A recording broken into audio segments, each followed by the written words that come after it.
சர்க்குருவே சரணம். சந்தோஷம் சந்தோஷம் சந்தோஷம். அங்கு இங்கு எனாதபடி எங்கும் நீக்கமர நிறைந்திருக்கின்ற எல்லாம் வல்ல பரிபூரணத்தில் இருக்கின்ற பரம் பொருளாகிய பரஞ்சோதி, மூலப்பொருளாய் முதற்பொருளாய் முழுமைப் பொருளாய் ஆதியும் அந்தமுமில்லாத அருட்பெரும் ஜோதியின் பேரான்மாவின் பெரும் கருணையினால் எல்லோரும் எல்லாம் பெற்று இன்புற்று வாழ்ந்திட நலமுடன் வளமுடன் மகிழ்வுடன் நிறைவுடன் நீடூழி வாழ பரிபூர்ண நல்லாசிகள்.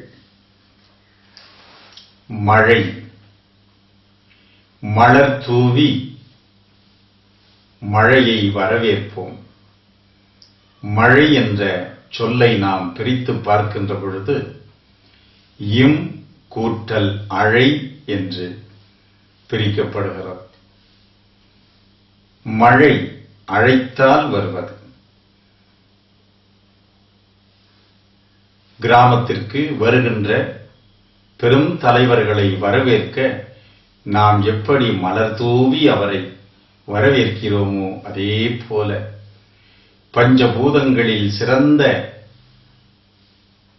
நீரின்றி அமையாது உலகு என்ற சொல்லுக்கு ஏற்ப நீரே அனைத்து உயிரினங்களுக்கும் ஆதாரமாய் விளங்குகிறது.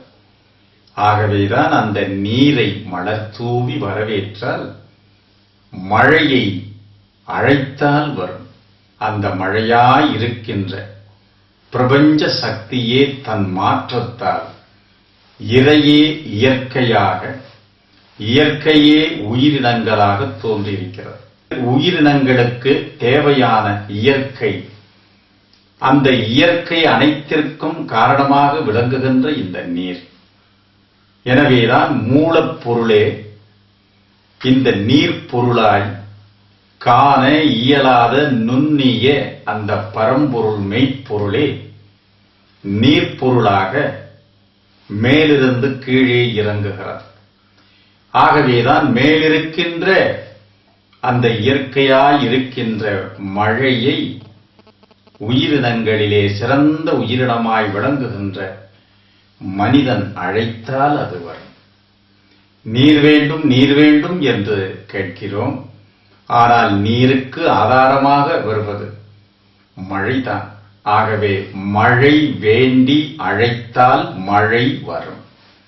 ஆக மழை வேண்டி மலர் தூவி அழைத்தால் மழை நிச்சயமாய் வரும். அதனால்தான் இந்த அற்புதமான 6 பருவ காலங்களிலே வசந்த காலம் என்று அழைக்கப்படுகின்ற இந்த காலத்திலே ஊர்கள் தோறும் மாரியம்மன் திருவிழாக்களை எடுப்பது.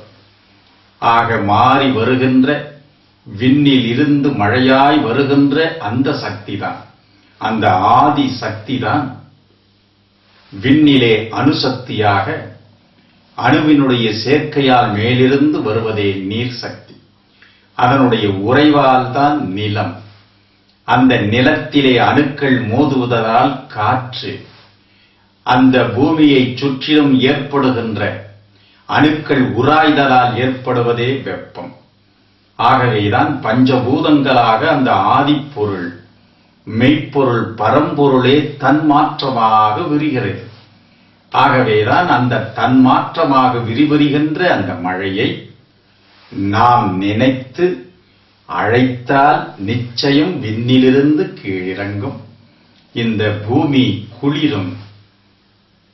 மண்ணுலக உயிர்களுக்கு தேவையான அனைத்தும் இந்த மண்ணிலிருந்தே கிடைக்கப்பெறுகிறது. ஆகவேதான் பிரபஞ்ச தோற்றத்திலே எல்லா உயிர்களும் முதலில் தோன்றியது இந்த நீர்தான்.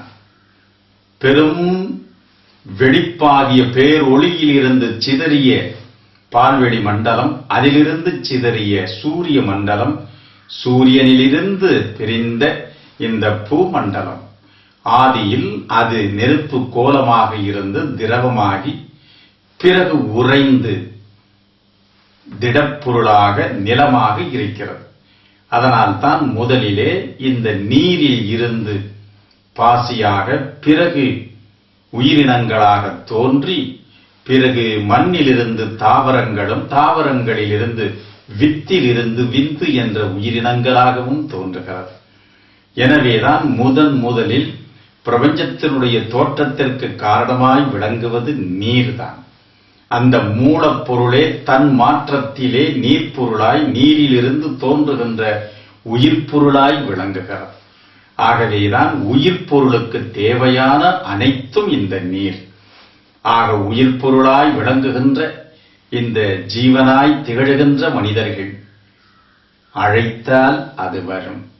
ஆகவே என் அன்புக்குரிய தெய்வீகமானவர்களே, நாம் நீர் இல்லை என்று ஏங்குவதை விட மழை வேண்டும் என்று நேர்மறையாக நாம் எண்ணி ஒவ்வொருவரும் அவரவர்களுடைய இடத்தில், அவரவருடைய இல்லத்தில், அவரவருடைய வழிபாட்டு தலங்களிலே மலர் தூவி அழைத்தால் மழை வரும். ஆகவே மலர் தூவி மழையை வரவேற்போம். இல்லை இல்லை என்று எண்ணுவதை விடுத்து இருக்கிறது இருக்கிறது நாம் அழைத்தால் நிச்சயம் அது வரும். ஆகவே எண்ணமே அனைத்தும். ஆதியில் அந்த மூலப்பொருளின் எண்ணம் தான் இப்பொழுது எல்லாமாக பரிணமித்திருக்கிறது. அந்த பரிணமித்திருக்கின்ற அதே ஆற்றல் தான் ஒவ்வொரு அணுவிற்குள்ளும், ஒவ்வொரு உயிர் அணுவிற்குள்ளும் நிறைந்திருக்கிறது.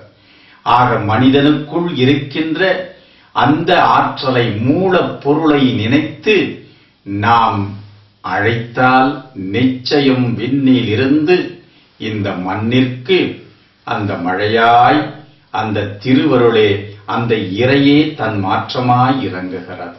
ஆகவே பூமி குளிர மலர் தூவி மழையை வரவழைப்போம். மழையால் இந்த பூமி குளிர்ந்து விவசாயம் செழிக்க, மண்ணுலக உயிர்களெல்லாம் இன்புற்று வாழ வகை செய்வோம். இயற்கையை பாதுகாப்போம். இயற்கையிலிருந்து தோன்றியதுதானே உயிரினம். ஆகவே இந்த உயிரினம் இயற்கையோடு ஒத்து வாழ்கின்ற பொழுது இயற்கையும் சமநிலையாக, மனிதனும் சமநிலையோடு வாழ்கிறான். ஆகவே அண்டத்தில் இருப்பதே பிண்டத்திலும் இருக்கிறது. அண்டத்தில் பஞ்சபூத இயக்கங்கள் சீராக இருந்தால் பருவுடலிலும் சீராக இருக்கும். ஆகவே மழை வேண்டி நாம் அனைவரும் ஒரே எண்ணத்தோடு மலர் தூவி மழையை வரவேற்போமாக. எல்லோரும் எல்லோருக்காகவும் வாழ்வோமாக. வையகம் சாந்தியும் சமாதானமும் சந்தோஷமும் அடைவதாக. சந்தோஷம், சந்தோஷம், சந்தோஷம்.